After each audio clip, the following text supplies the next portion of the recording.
During Eastertide, the lectionary includes passages from the book The Acts of the Apostles in the place of the usual reading from the Hebrew Scriptures. Acts was written, we believe, by Luke, or whoever it was who wrote the gospel attributed to Luke. And there are many similarities between Acts and Luke. But if you haven't read the whole of the book of Acts lately or ever, I urge you to do so. I think I've said this before, but it is, among other things, a rip-roaring adventure story about the spread of the good news after Jesus' earthly life. But for now, let us listen for God's word to us today from Acts chapter 9, verses 32 to 43. Now, as Peter went here and there among all the brothers and sisters, he came also to the saints living in Lydda. There he found a man named Aeneas who had been bedridden for 8 years, for he was paralyzed. Peter said to him, "Aeneas, Jesus Christ heals you. Get up and make your bed." And immediately he got up. And all the residents of Lydda and Sharon saw him and turned to the Lord. Now in Joppa there was a disciple whose name was Tabitha, which in Greek is Dorcas. She was devoted to good works and acts of charity. At that time she became ill and died. When they had washed her, they laid her in a room upstairs. Since Lydda was near Joppa, the disciples who heard that Peter was there sent 2 men to him with the request, "Please come to us without delay." So Peter got up and went with them. And when he arrived, they took him to the room upstairs. All the widows stood beside him, weeping and showing tunics and other clothing that Dorcas had made while she was with them. Peter put all of them outside. Then he knelt down and prayed. He turned to the body and said, "Tabitha, get up." Then she opened her eyes, and seeing Peter, she sat up. He gave her his hand and helped her up. Then calling the saints and the widows, he showed her to be alive. This became known throughout Joppa, and many believed in the Lord. Meanwhile, he, Peter, stayed in Joppa for some time with a certain Simon, a tanner. The word of the Lord. Thanks be to God. Get up! Get up! Remind you of anyone? I mean, besides your mom on a Sunday morning. Jesus, maybe? Jesus saying, "Stand up and walk. Stand up, take your mat and go home. I say to you, rise. Little girl, get up." Throughout the Gospels, we've heard Jesus utter these words as he raises up someone from illness and even death.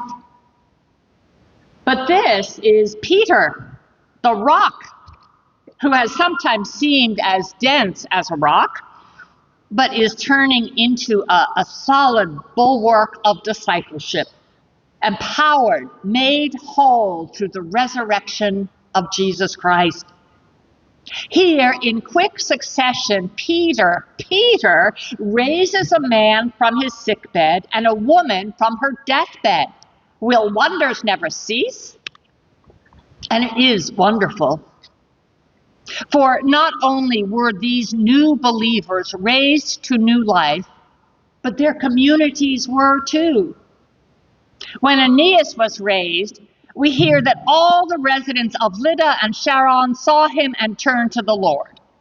I mean, all may be an exaggeration, but still. And when Dorcas is raised, it became known throughout Joppa, and many believed in the Lord. Fantastic! But I still struggle with these stories. I mean, it's one thing for Jesus to raise people. It's one thing for Jesus himself to be raised from the dead by God. But when Peter starts doing it, and we know it's not Peter's doing, it is the risen Christ at work through the Spirit whom he promised to send. And it's a beautiful story of divine power working through one of the earliest disciples for one of the earliest disciples. But we know that the resurrection doesn't protect us from the loss of those we love, or the grief and sometimes anger we feel at their passing. It doesn't protect us or our loved ones from injury or tragedy or death.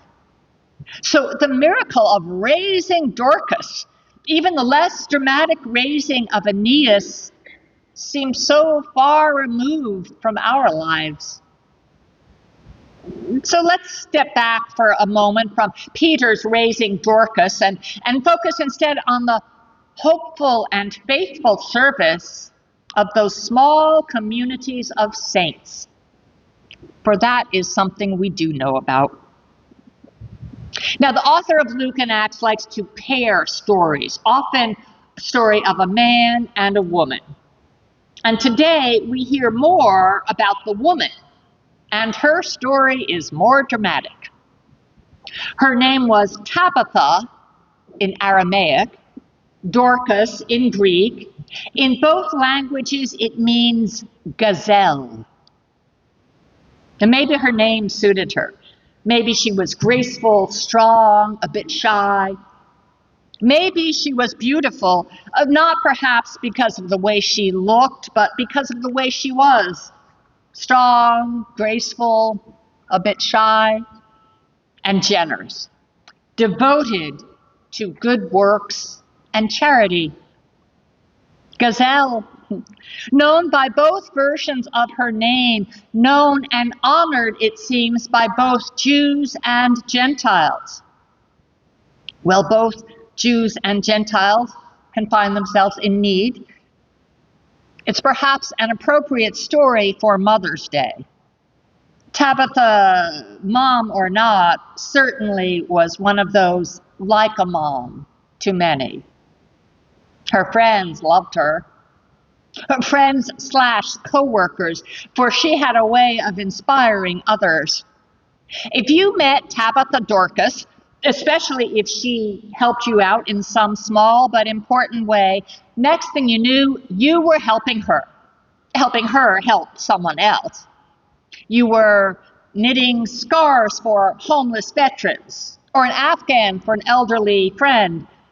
You were volunteering at a food pantry or tutoring the neighborhood youth. I mean, that's what happens when you come across a gazelle, I guess. They like to travel in herds. And when she became ill and died, quite suddenly it seemed, they were shocked and bereft. And hearing that the Apostle Paul was in neighboring Lydda, someone sent him a message, come quickly. Come quickly. Maybe because they hoped for a miracle. Certainly because their community of saints was grieving and needed someone to minister to them, to do what Dorcas had done so many times, hold their hands and listen to their troubles and to pray with them. And when Pastor Peter arrived, they brought him straight to that upper room where they said had so tenderly laid her out. They wept and showed him the clothing they wore. Look, do you see this cloak I'm wearing? See how fine the cloth is, how perfect the stitches? She made this for me when my old one was threadbare and winter was coming. Oh, and see the embroidery on this tunic? When she gave it to me, I was so glad to have something new to wear for a change, not just cast-offs from my brother's family, but I didn't expect it to be beautiful, too. They crowded around him, weeping and showing and asking him to touch the cloth, examine the stitches. It's always that way, isn't it, when we grieve? We want to show people who she was, who he was, our lost beloved. I remember a woman who came to see me at a church I served, a woman I didn't know and never saw again. She'd come to talk about her father, who had just died, and she reached into a bag and brought out family pictures to show me. This is who he was, she meant. This is what he looked like. This is what our family looked like. This is what love looks like, she meant. And so it was with the widows. And Peter, no doubt he exclaimed over the fine work, nodded his head again and again. Peter, that rough fisherman surrounded by these grieving widows who found himself admiring the delicate embroidery, the perfection of the fit, the usefulness of the garment. It would be comical if it weren't so touching.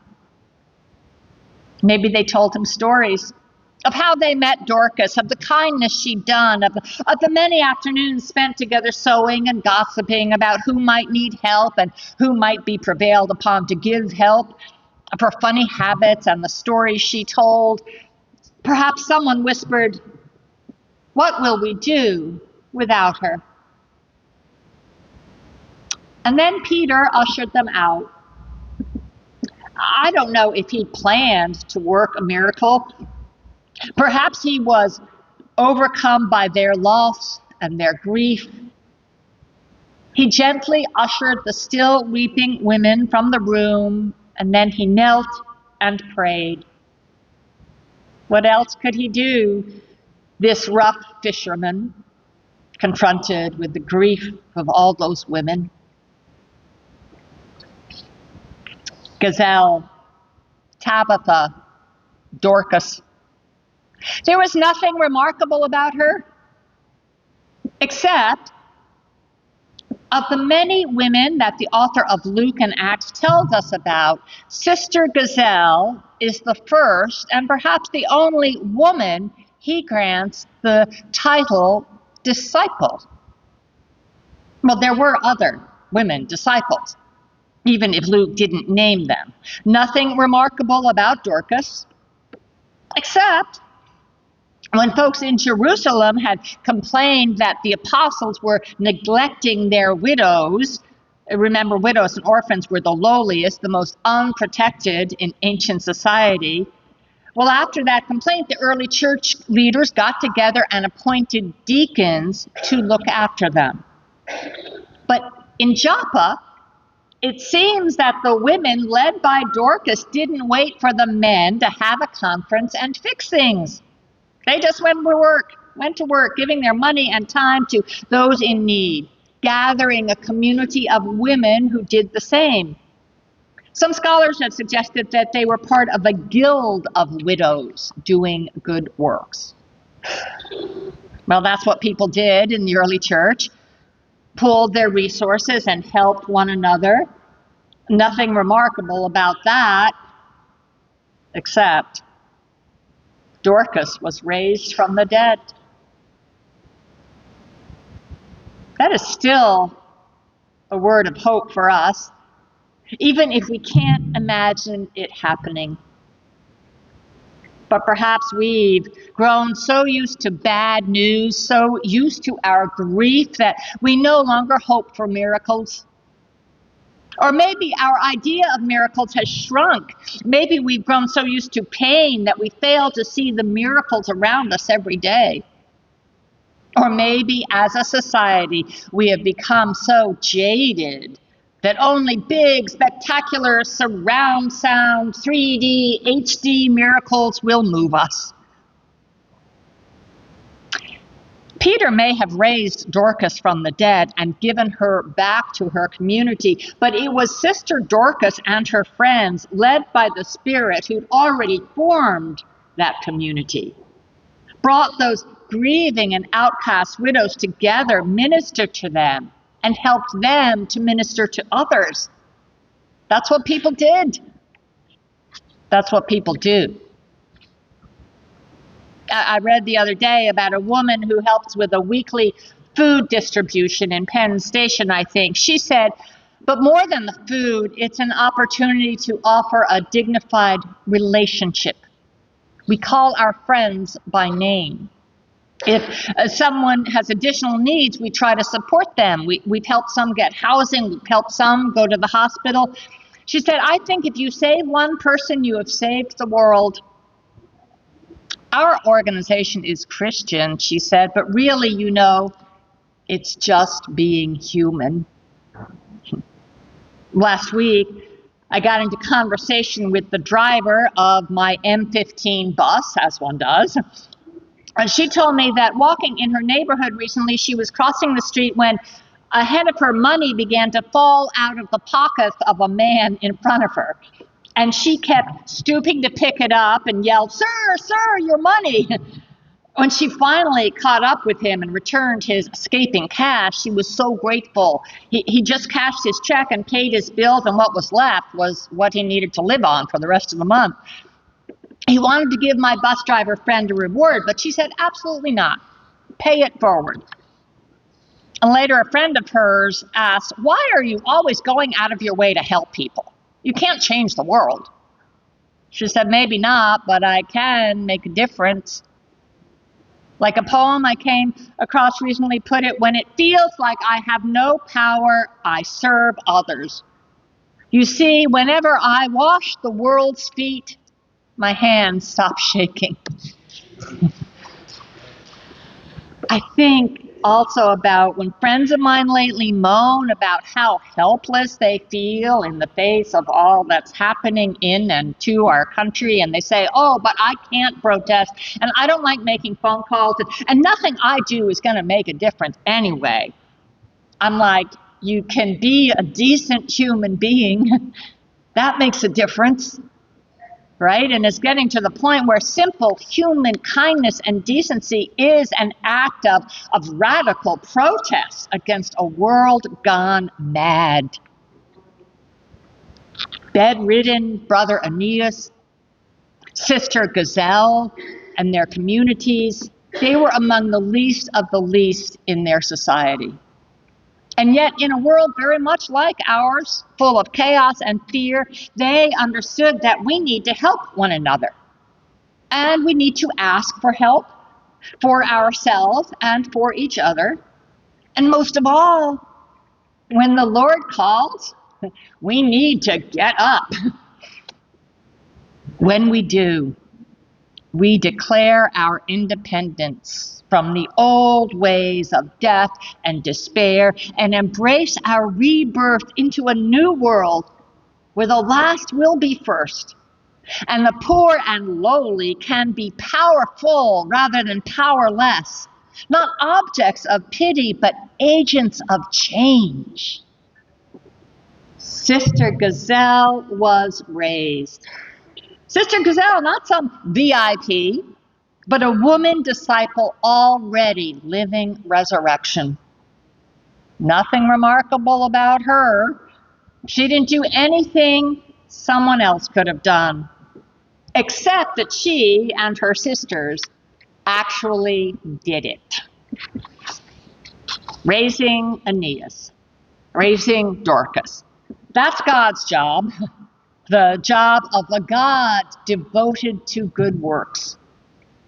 But being Dorcas, being Aeneas,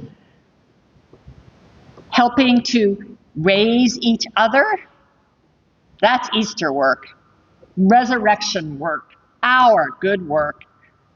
And we have been given by God all we need to do that work, right? Our own unique skills and talents and gifts, a community of struggling saints to work with and laugh with and sometimes argue with, a place called church where we find refreshment and rest and a whole world to serve. To God alone be the glory. Amen.